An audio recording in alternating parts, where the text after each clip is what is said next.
I think if I hear you call me Becky one more time, six-pack, I'm gonna pop your tops. All six of them.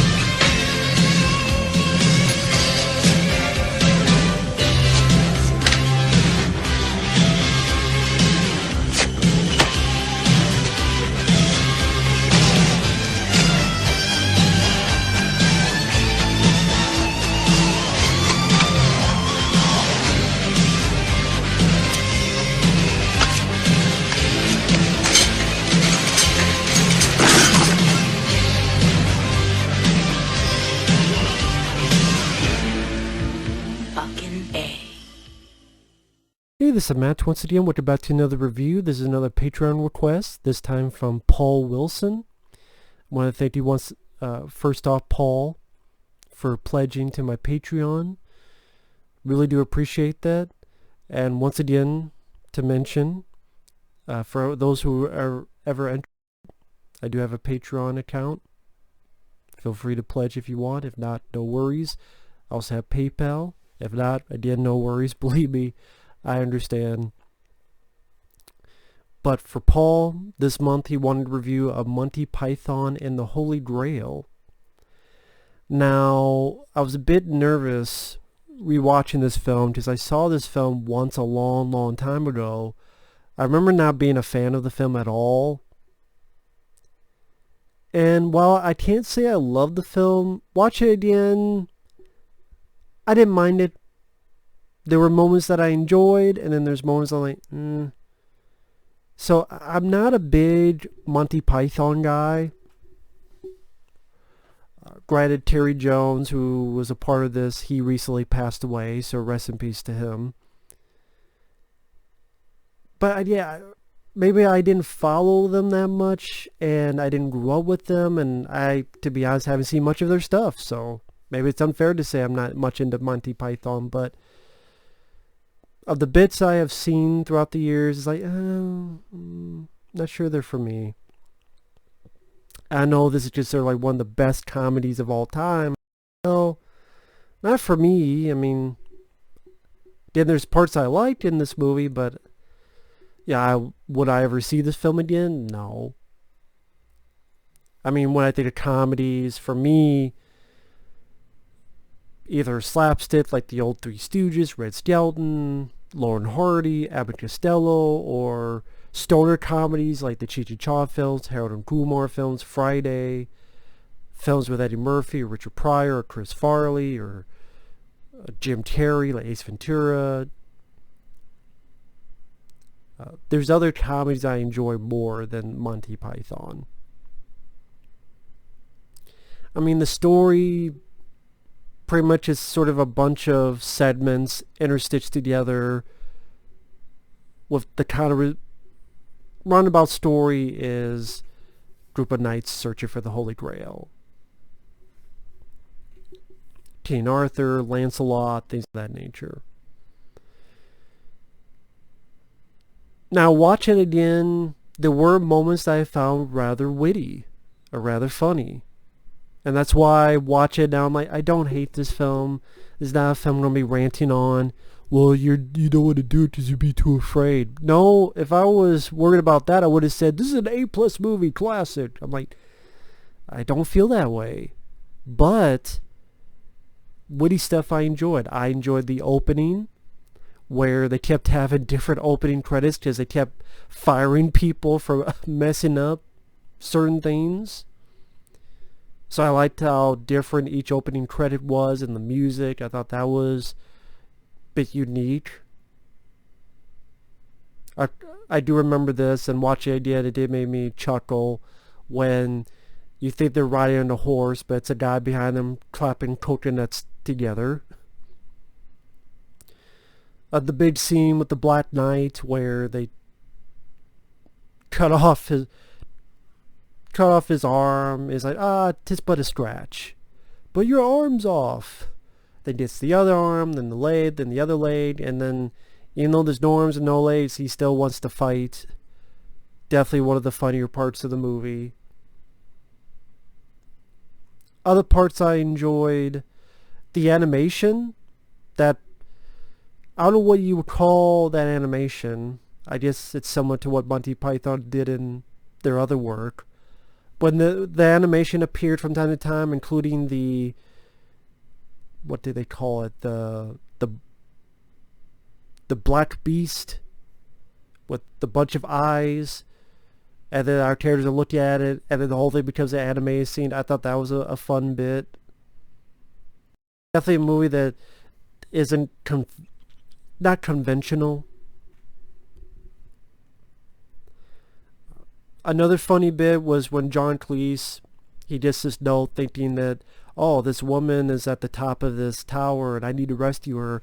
So he goes and just blades everywhere, just killing all these random people, even though they're clearly not the enemy, and just so gung-ho about killing all these people. And then when he realizes, oh, I'm sorry, my mistake. The way that all played out, well, I didn't mean to. You didn't mean to. You put a sword in his head. And then it was funny how everything was calm, and then the fight breaks out again. There's a bit with a killer rabbit. And, oh, this is our little buddy. And then was clearly a hand puppet rabbit starts attacking a bunch of the men and killing some of them. And was like, Jesus Christ.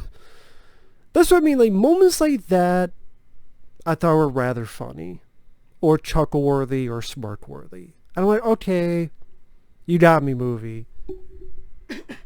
I give you that.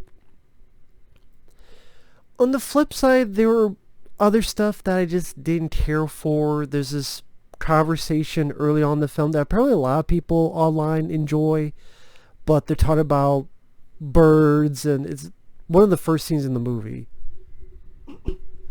Well, how could a swallow carry coconuts? And this whole conversation, I'm like, is this supposed to be funny? I don't get the joke. I don't get what's humorous about this.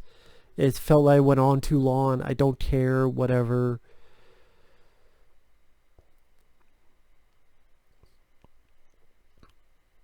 Another bit, because after the initial bring together of the men, then we see them on their separate ways, and one of them is in this place with all of these women. Yeah, it's a scene that feels like it went on too long. It's just, I get it. These women are horny and they want to fuck this guy. This guy's too stupid enough to realize it. Then when he does realize it, his other buddies come in and tell me he has to leave. He's like, no, I want to stay. It's like, I get it. Just didn't think it was funny. I think if you cut the entire bit out, it would have been fine. Or I think it would have been better. And when I say fine before, I meant I would not have missed it or anything. Other stuff, I think it'd be like there'd be a bit I enjoy and then a bit I'm like, whatever. I know this bit gets referenced a lot, but when the guy's like, I farted in your general direction, I'm like, I don't... Maybe because that's something I've heard in other avenues in media and referenced, so that when I see the original, it just loses a bit of its, not meaning, but a bit of its comedic power when you've seen that referenced by people so many times, and you say, like, oh, okay, yeah, there's that scene. But on the other hand, I'm not sure, because I've seen the Black Knight just by a scratch, which a lot of people say, it's just a flesh wound. But I don't remember them saying that in this movie. The flesh wound. Maybe I missed it. But that's been referenced a lot, and I enjoyed that bit. And yeah, remember, I saw this film once back in the day, and I don't even remember when that was. But I've seen this reference a lot of times. I mean, hell, even the holy hand grenade that was referenced in the movie Ready Player One, where one of the big weapons is that grenade. So, I mean, there are moments I liked. Like when they're asked questions to go across his bridge, and Teen Arthur turns around and makes the other guy confused, and then he gets blown up and to his death. But then you have the non-ending, and that's part of the joke, is that it's anticlimactic and there's not an ending. And it's like, okay, I get that's the joke, I just didn't find it funny. I just found it more annoying than anything. It's like the bit with the women. I get what the joke is, I just didn't find it funny. What's another bit? And now I'm trying to remember. Well, I mean, even the characters. I can't really say I liked any of the characters. I mean, the actors did fine, like John Cleese, among others. They did fine, acting-wise. But I can't sit here and say there's a character I loved because of X, Y, and Z reasons. That's the thing with me with comedies, is usually with comedies, the ones I enjoy the most, there are characters I'm really drawn to and say, I love that character. You know, I love the Ace Ventura character that Jim Carrey played. I love John Candy, Steve Martin's characters in Planes, Trains, and Automobiles. I love Gene Wilder and Richard Pryor's characters in See No Evil, Hear No Evil. I love Eddie Murphy's Axel Foley in the first two Beverly Hills Cop. I love, the list goes on. But yeah, I can't really say I really gave much of a shit or iota of the characters in this movie. Whether that's the point or not, but that's just my honest thoughts. Oh, another part that I didn't care for. I mean, where these figures they go knee, knee. If we say knee, knee, you're gonna be hurt. But they don't like the word it. Like, stop it. We can't stop it. And these people get, oh my God, we're gonna die because we keep hearing the word it. Like to hurt? Would you like to hear the word shit? Or fuck it, suck it, dick it. Have you played cricket? Chuck a nugget. Eat it. So, then that's just my personal thoughts on it. I'm not going to sit here and lie and say I think this is a 10 out of 10 IGN A+ movie. It is for the majority of people. I understand that.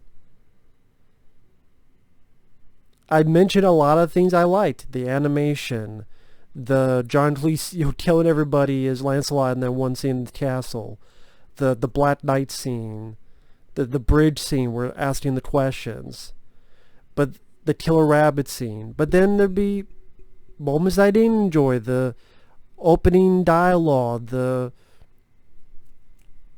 knee stuff, the fart in your general direction, what was the thing I was thinking of? The stuff with the ladies. Yeah, we had the horny. Just fuck them already. I think for me what hurts the film is I never really got pulled into any of the characters. I can't really, after I watch the film, take any characters. I'm like, oh yeah, I'm going to remember that character.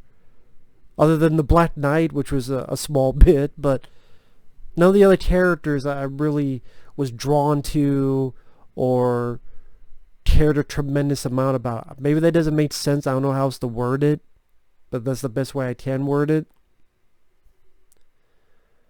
Bobby, I don't know what else to say. And just be repeating stuff. I get its praise. I get why it's considered so fantastic. I just don't feel that way. But it does have moments of humor I enjoyed. Humor that I didn't enjoy. So for me it's uneven. The non-ending and lack of any, dare I say, strong characters, I think hurt it.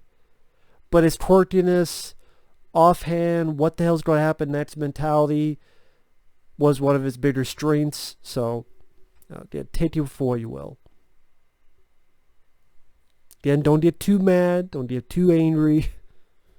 Thanks for watching. Take care. Thank you once again to Paul Wilson for his Patreon pledge. Maybe he regrets it now. He saw the review. I don't blame him if you do. Thank you. Take care. We'll see you guys later. Bye-bye.